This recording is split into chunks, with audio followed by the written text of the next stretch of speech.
What's going on, guys? Welcome back to a brand new video. In this one, we're gonna go over the Season 3 Reloaded Zombies update. We got a brand new gameplay trailer. We also got all the details and everything you need to know about the new content update that goes live this upcoming Wednesday. So if you find the video helpful or informative, don't forget to hit that like and subscribe button. But let's go ahead, let's jump into it. So this is the brand new trailer that we ended up receiving for this update. Call of Duty ended up dropping this trailer yesterday. It's around 43 seconds long. It takes place in the new Dark Aether Rift location, which is Zarqwa Hydroelectric from Al Mazrah. That's something that not a lot of people are fans of, how they're just recycling Al Mazrah maps. But the majority of the trailer will take place in there. They showcase some of the new relics, some new contracts that you'll be able to complete. They showcase some crystals that you have to destroy. And then it goes on to showcase a horde of zombies. Towards the end, you see the entity. It's obvious she's a part of the storyline. I believe she's the one luring out Dr. Jansen into this new Dark Aether Rift location. My only problem is it doesn't look like she's a boss. You don't fight her in any way. She looks like she's a part of the skybox, so sort of just there as the background while you are fighting a horde of zombies. Unfortunately, it looks more like it's just there for cinematic animation purposes for the storyline mission. It's not a boss that you actually go out of your way and fight and get rewards for. In the very end of the trailer, though, they end up showcasing this for like a split second, and that is the new Disciple. They do mention in the blog post that the Disciple is going to have a new variant to it, which is going to be a lot more difficult. It's a little disappointing, but it looks like they just recycled a zombie elite, changed the color up of it a little bit, added an extra health bar, and that's the boss that we're going to be fighting. So everything pretty much here is recycled. The new locations from Al Mazrah, the boss is a Disciple, and it's a little sad. And I checked the comment section, and not a lot of people were happy about this update. They said, I like how it's completely the same. Modern Warfare Zombies provided zero new story after Cold War. So it's like the comments were a little disappointed overall with this update. It does make sense. We only get one Zombies update per season, while multiplayer and Warzone always end up getting two. Even Warzone Mobile gets a lot more content than the zombie side does, and that's a little sad and disappointing. But let's talk about all the content that's going to be coming in with this update, and then you can make a decision for yourself and see if this is an update that you will like or not. But it says right here, the next chapter is to save Dr. Jansen. The whole point of this is a new anomaly strikes the exclusion zone as the third Dark Aether Rift appears. Dr. Jansen has been lured through the portal, so by the entity that we ended up seeing in the trailer, and the operators of Operation Deadbolt must now conduct a rescue mission with Ravenov to help get her back before it's too late. Prepare to face off against a horde of foes in this mid-season story mission, including a new Disciple variant that will put your squad's slaying skills to the test, which is that Disciple that we talked about in the showcase at the end. And they mention right here, seek out and attune the required relics after completing the story mission to reopen up the Dark Aether Rift for subsequent runs. Complete the objectives within to acquire new powerful schematics. So we did talk about how every Dark Aether Rift, after you fully complete the story, you are able to always go back in there, complete the contracts within them. You have a small chance of getting the schematics, and here's where they go and talk and showcase all the schematics that are new. So the first one is called the Deadwire Detonators. This is the photo that they provide of this. It's electrifying your blast for massive damage using Deadwire Detonators, adding the Deadwire Ammo Mod effect to all your explosive armaments, which include your lethals and your launchers. This sure is to come in handy when facing off against Dark Aether Rift's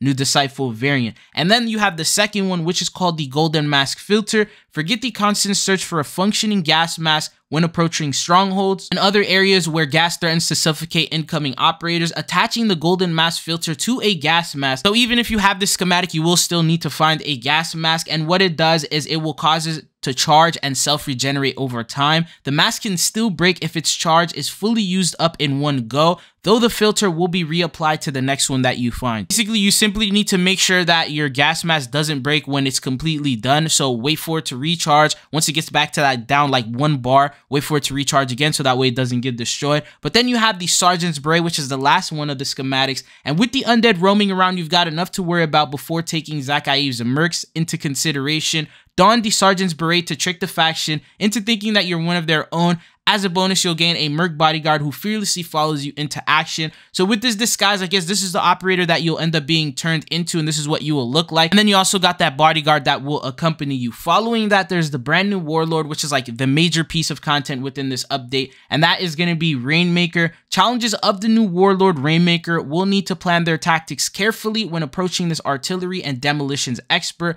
Find him in his fortress on Raha Island in the southeastern Urzikstan exclusion zone, where he's supported by an army that he's only too willing to expend in pursuit of annihilating Operation Deadbolt. Expect mortar rounds and RPG fire on approach. bring reliable transport to breach the fortress combined with long-range support to whittle down the enemy forces from afar, remain cautious after breaching the walls as the Warlord has set multiple traps to catch unsuspecting operators. When you get to the Warlord himself, be ready to inflict maximum pain. They do provide a photo of this operator skin. Now, there's something that I noticed, and correct me if I'm wrong, I'm not really familiar with the storyline, but I know it's Operation Deadbolt versus Terminus Outcomes, and he's a part of Terminus Outcomes trying to eliminate Operation Deadbolt. But what does that have to do with Konni Group? Because when you take a look over, he has an arm patch that showcases the Konni Group symbol. I also saw it in a different photo in the first half of the Season 3 update where he also had the same exact patch.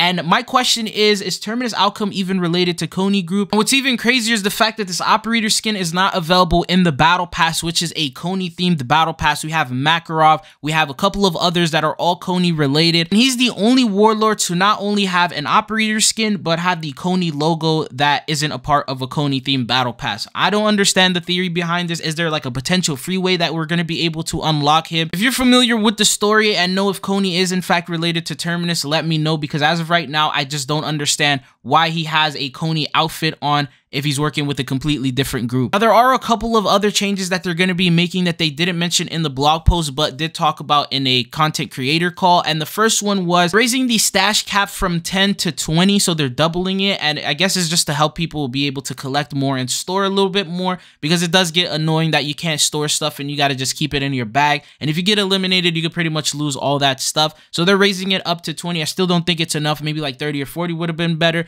But then on top of that, they're also going to be introducing the cooldown feature that we had from DMZs coming back. So it's going to be with schematics this time around. You collect cash, and any money that you have left over that you exfil with will go towards counting down against the schematic cooldown. Some of them take like 3 days in real life before they can actually be reused. And this will help players who consistently play the game and are constantly exfilling to reduce that cooldown so you can use these schematics a little bit more often. There's some other things that were previously leaked that we did talk about before, which is PvPvE. It doesn't look like it's going to be coming out this update. That's something that they definitely would have announced in a blog post. Is just a brand new mode entirely for zombies. They're probably going to end up saving that for Season 4 Reloaded, because we know we're not getting an update in Season 4. But what are your thoughts and opinions on the content that they're slow dripping us over here in zombies? You guys think that maybe the next Call of Duty title will be a little bit better? I mean, that's the only thing that I can hope for. There's really not much that we could do here with zombies. Complaining is not going to fix something that they've already scheduled and lined up for months and months in advance. Like, Call of Duty usually will set a calendar